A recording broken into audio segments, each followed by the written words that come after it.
What is up, guys? Welcome back. So today I want to talk about anxiety and heat, how we can be sensitive to it, how it can trigger our symptoms or panic attacks.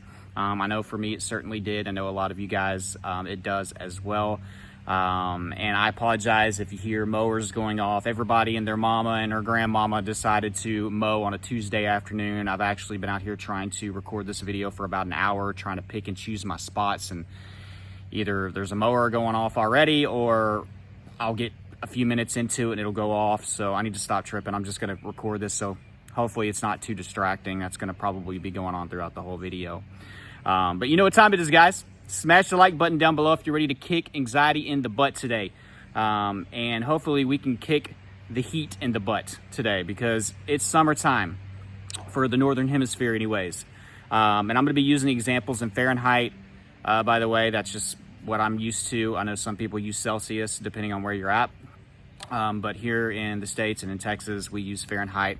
And if you hear me talk about something called heat index, let's just give an example. Say it is 90 degrees Fahrenheit and we have a heat index of 100. That's kind of like what we have today. It's about 90 right now, heat index of about 100. That's just the combined humidity and moisture in the atmosphere, or in the air, excuse me, combined with the actual air temperature. So instead of it just being 90 degrees air temperature, it actually feels like 100. So that's what a heat index is. And I know a lot of you guys that are sensitive to the heat, and whenever summertime comes around, you're obsessively checking the weather, seeing what those temperatures are, and looking at those heat indexes. And I know I certainly was. I was a weather nerd anyway, so I was going to check regardless, but I would just like try to plan my freaking summer and my life around it. And when I talk about being triggered and all the things that we're going to discuss, this primarily happened in the first couple years that I had bad health anxiety, generalized anxiety disorder, and panic disorder, because I was really worried about my heart, and that's what would trigger me. Before I had panic disorder and was having panic attacks and chest pains and fast heart, all the fun stuff that comes with anxiety disorder, any of the symptoms that you're dealing with, I was an outdoors person. Summer didn't really faze me. I didn't worry about heat exhaustion. I didn't worry about heat strokes. I didn't worry about having a heart attack or it affecting my heart. But once I developed anxiety disorder, my cortisol went up and the adrenaline dumps happened, and I was just always focused on my symptoms. I became a very highly sensitive person when it came to symptoms. And heat is just one thing. You can be sensitive to cold temperatures. You can be sensitive to the food that you eat, the stories somebody tells you, the media you consume, you know, what you see on TV. Any symptom caused by anxiety or not, you feel it 10 times more than somebody over here that doesn't have an anxiety disorder and isn't, very sensitized. They don't have a sensitized nervous system. So you have to understand, with something like heat, you can feel it so much more than somebody that's just either not worried about it or have anxiety disorder and they're not sensitive, right? So that plays into it. I'm not going to spend a ton of time on that, but you are feeling the heat more so. So it's almost like we have the air temperature, we have the heat index, and then we have this heat index plus sensitivity index. So maybe instead of it being 90 degrees air temperature, 100 degrees heat index, it's like 115 on our sensitive scale, right? Or sensitive index. So, yeah, you're just very sensitive to things that you're feeling, anything inside and outside, and heat's no exception. But like I said, I'll get into the story. Beforehand, guys, I love to fish. I love to cook outside. I love to do yard work and do stuff. I love sports. Love to get out and throw the football. I love to pick up basketball. I like to just go into the lake. I loved swimming, and I loved golfing. And once I developed anxiety disorder and I had my first panic attack, I was having symptoms pretty much every day. And, whenever I first developed this, it was still wintertime, but, it starts to heat up, especially in Texas and in the South. It can start to heat up in late March, early April, and that can last all the way till freaking November. Spring doesn't last a long time in Texas, and winter isn't very long either. We don't ever really even have a true fall. We could just say it's like a cooler bit of a summer. And so whenever fall's here, it's still warm and hot. So it's hot pretty much about 6 months out of the year, if not a little bit longer than that. So that started to happen in the spring, and then I just remember being outside, and that's whenever the grass starts to grow. And I was living with my dad at the time, and I would take care of the yard and mow. So I was having to do that already.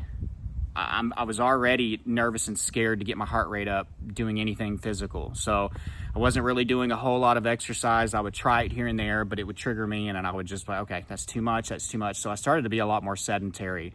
But I was staying with my dad, and one of the conditions was I needed to mow the yard and stuff like that. I wasn't having to pay any bills really at the time. So, you know, I toughed through it a few times whenever it was warm outside and it's starting to get muggy and humid, and I just felt my chest tighten up. My heart rate would start to skyrocket.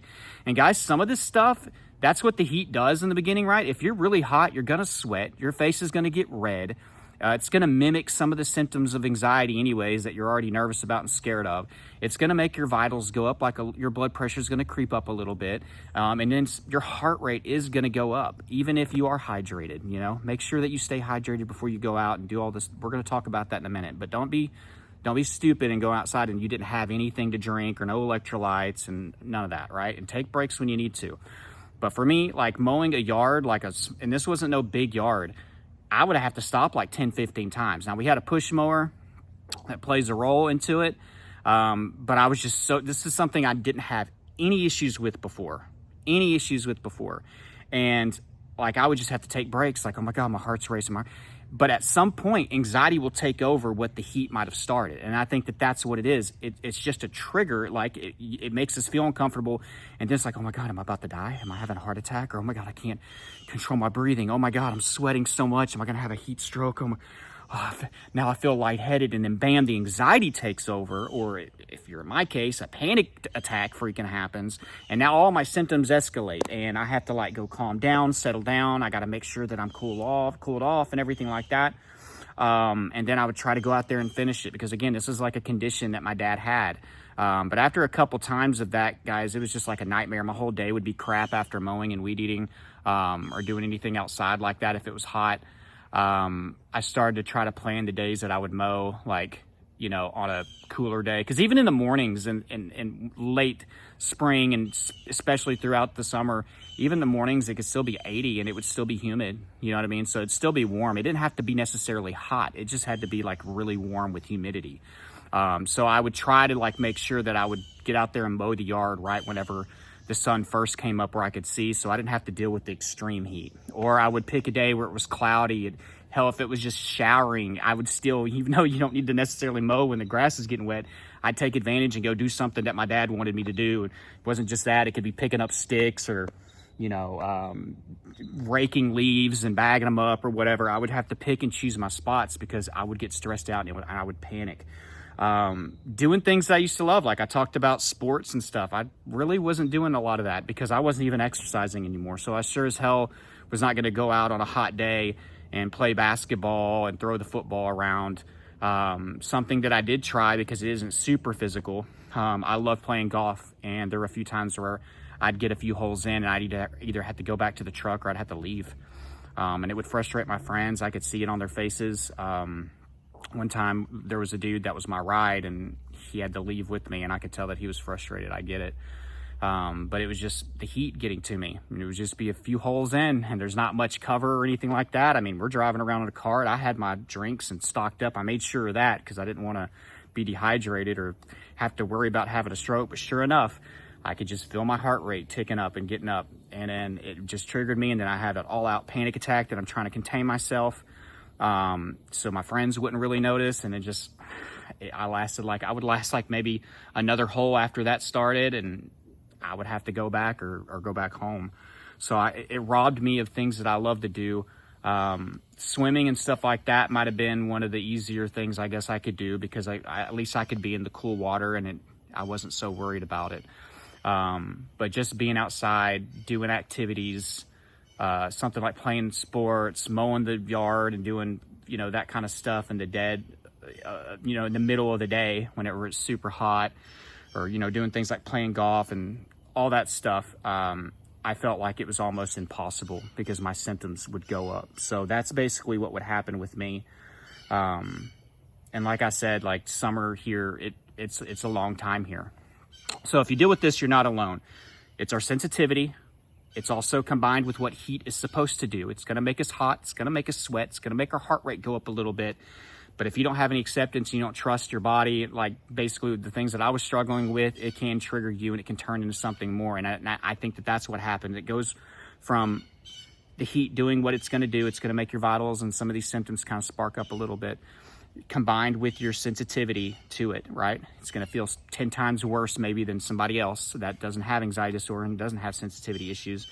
Then the anxiety fully takes over, and then it turns it into something that's not even the heat.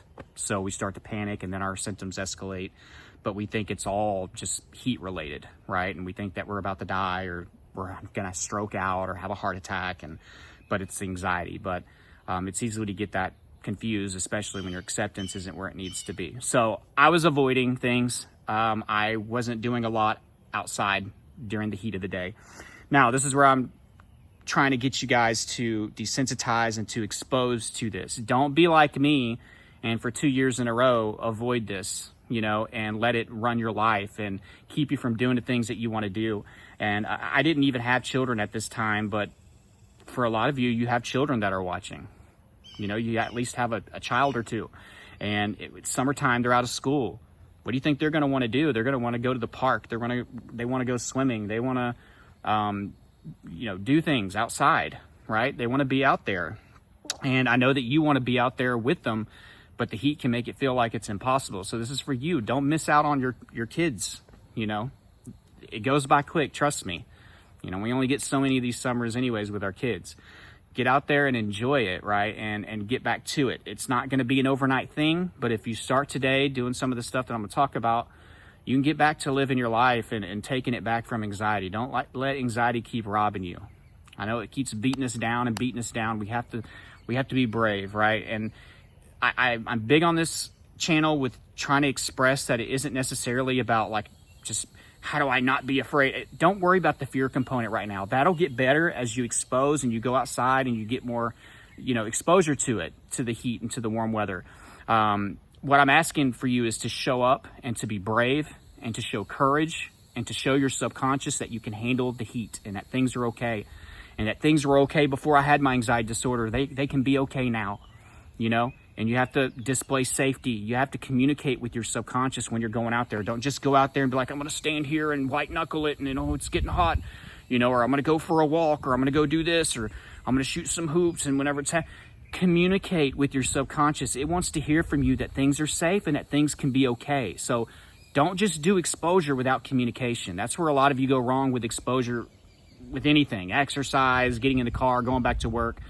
Let your subconscious know throughout the process why we can do this, right? And you can do that even if you're afraid and frustrated and annoyed with the symptoms. You can still do that. You're putting on a brave face. You're showing courage. So get out there and start desensitizing. Just try to be outside more. You can go out in the mornings, go out in the evenings. It's still warm at those times in the summer. Don't just stay inside and game and watch TV and look out the window, or just picking days where it's cloudy and rainy and stuff like that. Go out on the mornings and the evenings, on a really warm or a hot day, just to kind of build up some stamina to it. Maybe go for a walk and take it to a new level, and then start picking times to come outside in the middle of the day. And I encourage you to go for a walk. I encourage you to sweat. Don't be afraid to sweat, okay? But you need to be safe, okay? It's really hot in some parts of the states and the world this time of the year. You don't want to get dehydrated. You don't want to have a heat stroke, but you also have to trust yourself. You have to trust your heart. You have to trust your body that it's going to be okay and that you can handle it if you take the right precautions. Hydrate, okay? Electrolytes, not just water. Find something like Gatorades or Powerades. If you don't want the sugar, I personally like Gatorade and Powerade Zeros. They still provide electrolytes, and I don't have to worry about the sugar and all the extra calories. So try that as well. Ice towels are great. Just ice water in general, something to help you stay cool while you're outside, I think is a big thing. And not to mention, ice water and ice towels is one of the best grounding techniques that you can use. So it's actually brilliant to use that whenever you're trying to desensitize to just being outside on a hot day. Some sugar-free popsicles are great. Get some lemons and limes, slice them up, put them in a cooler, and have those outside. Have something that's healthy but cold that can help you with this as well. So communication to the subconscious, letting it know that you can handle this and that things are safe, consistency with your exposure, pick the mornings and evenings, even on a hot day, go for walks, and then start getting small segments of the day where it's hot, where you can go out for 15 to 20 minutes at a time, be safe, hydrate, electrolytes, and then have something cold, ice towels, ice water, an ice chest, just something that you can use that can also help you ground you. If you watched it this far in the video, go down below, and in all caps, I want you to put, I will beat the heat. I will beat the heat. If you want more help, guys, Elite Anxiety Bootcamp has got you covered down in the description, into the first pinned comment. It's helping a lot of people. Be a part of that. It can change your life as well. Thank you guys so much for watching. Like this video if you got value, and until next time, keep fighting.